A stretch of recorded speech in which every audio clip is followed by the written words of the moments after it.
Hello, this is Bitcoin Brandon here with some new news. Actually, I am a day late on this. This is July 18th. Yesterday, price of Bitcoin was at $22.90 yesterday. It's at $2300 something now.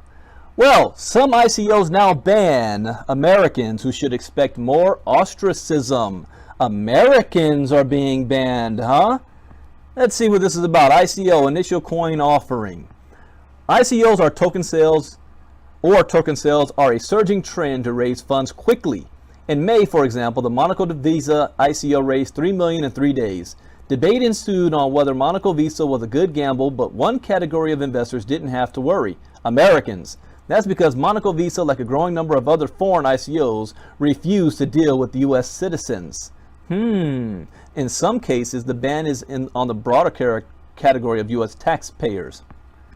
Americans' financial policies have circled the world through tax and compliance treaties that are enforced to varying degrees by signatory nations.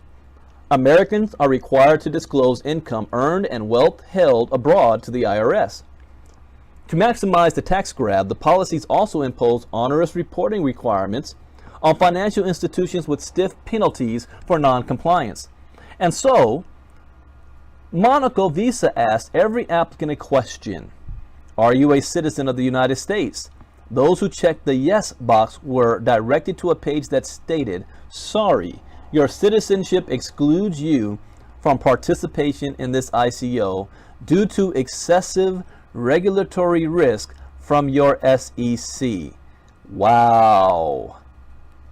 They basically say, we're not going to take your money because you're an American. Polybius Bank had a similar reason for excluding Americans from its recent ICO. Right now, American fiscal legislation does not allow citizens of the United States to participate in ICOs. One of the biggest law firms in the world, Hogan Lovells, recommended to restrict sales to American residents. Now, everyone who registers on Polybius.io sees a strict warning stating that American citizens are not allowed to take part in the ICO. After the release onto the crypto market, citizens of every country will have the opportunity to purchase tokens without restrictions. State agencies are eyeing ICOs. State agencies are finally paying attention to cryptocurrencies and to businesses based on them. That's an unpleasant but predictable aspect of the increased respectability so many people have been seeking. And to a now attentive SEC, ICOs resemble equity offerings. This category of investment is permitted only to accredited investors. To become an accredited investor, an individual or entity must file a regulatory disclosure form with the SEC in order to demonstrate what is called financial sophistication in one of three ways. The individual or entity must have an annual income of $200,000. This is the laws that only rich people can play, where most Americans don't even know this exists. But you must have an annual income of $200,000 or a joint one of $300,000. He must have a net worth of over $1 million, or he must be a general partner, executive officer, or somehow in business with whomever is issuing the security. A financial advisor explained further, the onus is on the issuer, in this case the token sale dev team, to ensure that only accredited investors take part, lest they, the issuer, expose themselves personally and their company to potential criminal liabilities in the United States. In short, the issuer is responsible for verifying the status of American customers as well as for filing appropriate documents with the U.S. authorities. Failing to do so incurs legal risk, not only from the U.S. but possibly from the nation in which the issuer is based. For example, a company could be denied a required license or be fined. The FEC, FATCA, the IRS, FBAR, and an alphabet of legal obstacles to Americans investing abroad are catching up with cryptocurrencies, at least in those nations with a tax treaty which includes most of the nations to which investors gravitate. At this point, sidestepping an ICO's ban on Americans can be a trivial matter. For example, investors can simply avoid unwelcoming ICOs, or they can deal with ICOs that do not vigorously enforce their own ban. I expect some bans are in place only as a way to provide legal cover, which such issuers, the wrong box can be ticked. Location neutral payments are easy to arrange and non-US funds to use.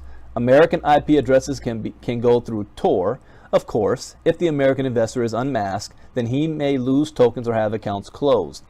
As cryptocurrencies acquire the state recognition that some equate with legitimacy, however, they will be more tightly regulated. Companies based on cryptocurrency will increasingly resemble traditional institutions, such as banks. What would the future look like? A glimpse at the present is a good indication. Just unpacking just one of those alphabet obstacles. Consider traditional bank accounts. Many Americans living abroad or in the U.S. are flatly unable to open foreign ones. Two of the main reasons are FBAR and FATCA, which are U.S. tax laws. FBAR requires Americans to disclose any foreign accounts that total more than $10,000, but capturing money that has fled rely too heavily on the voluntary compliance of the foreign account holders. Therefore, FATCA supplemented FBAR. Reporting requirements by financial institutions soared and were enforced by draconian threats. Law professor Alan Appel provided an example of one incentive for financial institutions to comply with reporting requirements. These foreign banks, which are called foreign financial institutions or FFIs, and also foreign entities that are not banks, have to enter into a compliance agreement with the IRS starting in January 1st, 2013. They'll agree to basically disclose the names, social security numbers, and account balances of U.S. account holders every year. And if they don't enter into this agreement, and they invest in U.S. stocks or securities or have any U.S. source income, then there's going to be a 30% withholding tax on all payments, including interest, rents, royalties, and things like that. No wonder so many financial institutions around the world refuse American clients. An excluded American commented on Steemit, "It's not because they don't like us. Both projects, Monaco Visa and Polybius, are seeking licensing from the appropriate financial regulators in the EU, since both projects are trying to bridge the gap between traditional financial systems and cryptocurrencies. FATCA requirements are so restrictive and obtrusive that many foreign banks and financial institutions that just refuse to do business with American customers."